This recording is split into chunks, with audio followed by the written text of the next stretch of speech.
Hey, welcome back, A-Push Kids. We're here for our next lecture in AP US History. Today we're going to be looking at European colonization in the New World. Specifically, we're going to be looking at the colonizing efforts of the early English, the French, and the Dutch.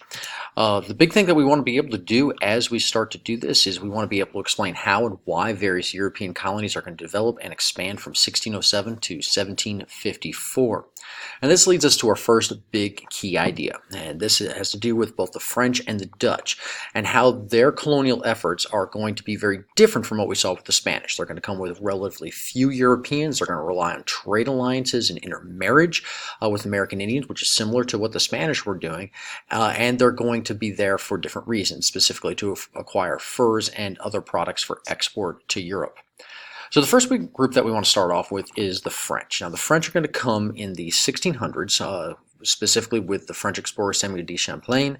Now he's going to be looking for what's called the Northwest Passage. And basically what he's trying to look for, and what that Northwest Passage was a sea route from the Atlantic Ocean to the Pacific Ocean.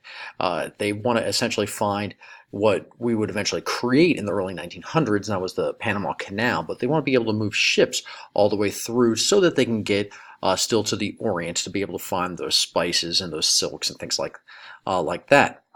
But he doesn't find his way down there. Now he does find his way down the St. Lawrence River into the Great Lakes region, and he'll eventually form the colony of Quebec. It's that area that's in the light green at the upper right-hand corner of the map. And they're going to claim a huge amount of territory. Their territorial claims stretch for a good bit of Canada all the way down the Mississippi River to New Orleans. So it's a huge spot of land. Now, as we start to look at the similarities and differences between the French and between the Spanish, one of the things that we want to look at is the reasons why they're there. Now, we remember from an earlier lecture that the Spanish came, one of the reasons why they came was for this idea of for God to be able to convert Native Americans to Christianity, specifically to Catholicism. And like the Spanish, the French are also going to do that as well. They're going to come with their Jesuit missionaries, and they're going to attempt to convert Native Americans to Catholicism and to Christianity. And they're decently successful at doing so. But they're going to do so in a slightly different way. One of the biggest things that we see is the difference is the numbers that are going to come. The Jesuit missionaries and the French just in general are going to come in much smaller numbers than what the Spanish are coming in. And they're there for a slightly different reason, but there are some similarities. The French are going to be there mostly to profit from the fur trade. They're also going to come from some small-scale farming and from some lumbering and other things like that. But this is very different than the Spanish. They came in much bigger numbers as part of the encomienda system. Now, they're similar in the fact that they're both coming for some sort of profit. The French are coming from profits for furs, where the Spanish are coming from profits from the encomienda systems, from mining silver and gold bullion or harvesting sugarcane, things like that.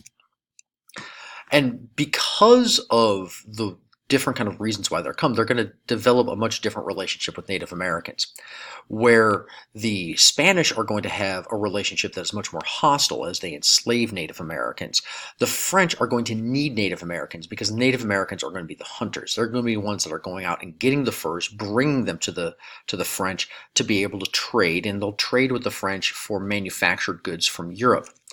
Because of this, we see that they have a much better relationship with Native Americans. Now, to be a French colonist, you did have to be Catholic. Very few of them immigrated. Many of those that immigrated, like the Spanish, are going to mostly be males. We're going to see very few French females are immigrating to the New World, because most of these men, they're coming over, they want to make money, and then go back to France. And so what we see is these men get lonely. And so we see the Coeur de Bois, many of them, which are the French explorers, they intermarry with Native Americans. Very much like we see with the Spanish and their development of the mestizos.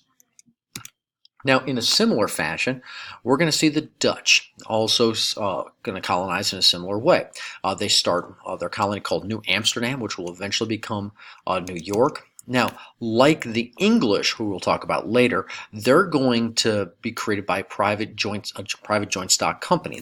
That's what we talked about, where we had all these investors are pooling their money because this foreign exploration was so expensive. But a lot of people didn't want to go, so they wanted to try and attract settlers. And so the Dutch are going to allow really anybody, regardless of religion or nationality, to immigrate to what was called the New Netherlands and to their capital city of New Amsterdam. And they're going to grant a lot of political freedom to their colonists. And so what we see is a very diverse and politically diverse group of people that are going to be settling in what will eventually become the middle colonies. And we'll see that kind of play out over the next couple lectures. So what we see that the New Netherlands is going to be very free and very diverse. And that brings us then to our second key idea, and that's English colonization. Now, English colonization efforts attracted a comparatively large number of males and females. That's a key point. All of them sought social mobility, economic prosperity, religious freedom, and improved living conditions. Colonists focused on agriculture, settled on land taken from Native Americans, whom they lived separately. So we're going to be able to especially contrast the English colonization from both the Dutch, the French, and then the Spanish. Now, one way that we can say that they were very similar is, like the Dutch, the British settled in America through joint stock companies of private investors. And those joint stock companies, like the other maritime technologies, are going to be very key to the ability of Europeans to be able to come to the New World. Now, there was a variety of reasons. The British came for a much broader set of reasons than other colonizing groups. Some groups came to escape poverty, some came to gain wealth, some to gain land, some came for religious freedom or to flee religious persecution, such as the Puritans and the Pilgrims. Some of them tried to escape the English Civil War, which was happening during the 1600s. So because of these wide variety of reasons, the British colonies become very different from each other, and they're never very unified until the late 1700s. We see the 13 British colonies that are located along the seaboard, and they're very, very different from one another. From Georgia in the very south to New Hampshire in the very north to Virginia and Pennsylvania in the middle, they'd be very different, both socially, politically, and economically from one another. Now, how they were ruled was also very different from the other European colonizers. Britain is going to develop a political system to rule over the colonies called salutary neglect. Now, what salutary neglect allowed the colonists to do was to create their own local laws and to tax themselves.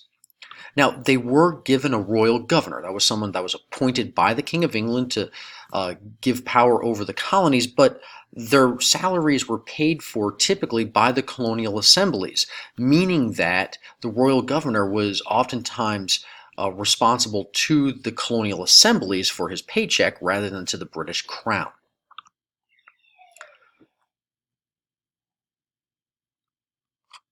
The societies and the economies of all of those British colonies were also very different from one another, and that was due in part to the different reasons why people settled. So for instance, in the southern colonies, you had cash crop economies, a huge gap between the rich and the poor farmers. You also had slave labor. Whereas in New England, you're going to have families that are connected through a religion and economy based mostly on subsistence farming. Now, generally speaking, though, unlike both the Spanish and the French, their interactions with the local Native Americans is going to be much, much different. Where we saw the French and the Spanish intermarry with Native Americans, and the French have a very positive trading relationship with Native Americans, the British colonists are never going to have that. They don't try and convert them or marry with them, or oftentimes even trade with them much outside of the first 20 to 30 years of their interactions with them. Typically, they're going to conflict with Native Americans over resources, especially over land resources. Well, that brings us to the end of our lecture for today over the different colonial societies as they get going. Over the next few days, we'll get into a little bit more detail with each of the different British colonial regions and give some more specifics. But by now, what you should be able to do is you should be able to compare and contrast those three different major colonizers: the Spanish, the French/Dutch, and the British and how they settled, their settlement patterns, their reasons for settlement, and their interactions with Native Americans. Until next time, go Pack.